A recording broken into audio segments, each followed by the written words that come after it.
નમસ્કાર દર્શક મિત્રો, પ્રાઇમ ડિવિઝન ન્યૂઝમાં આપનું સ્વાગત છે। નજર કરીએ આજના સમાચાર પર। 20 વર્ષ સુધી માતૃભૂમિનું ઋણ ચૂકવ્યા બાદ વય નિવૃત્ત થયા વીર જવાન। અમરેલી જિલ્લાના ચલાલા ગામે ભવ્ય રેલીનું આયોજન કરવામાં આવ્યું। 20 વર્ષ સુધી ભારતીય સેનામાં ફરજ બજાવ્યા બાદ વય નિવૃત્ત થયા છે। કાટી સમાજનું ગુજરાતમાં નામ રોશન કર્યા બાદ ભરતભાઈ વાળા નિવૃત્ત થયા છે, ત્યારે ચલાલા ખાતે સમસ્ત ક્ષત્રિય સમાજ દ્વારા ભવ્ય રેલીનું આયોજન કરવામાં આવ્યું હતું। અંદાજે 200થી વધુ ગાડીઓના કાફલા સાથે રેલી યોજવામાં આવી હતી।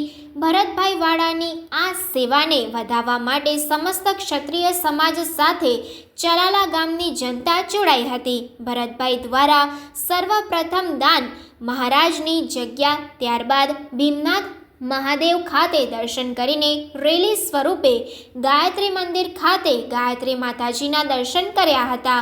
સેંકડોની સંખ્યામાં ઉમટેલી જનમેદનીએ આ અવસરને અભૂતપૂર્વ રીતે વધાવ્યો હતો।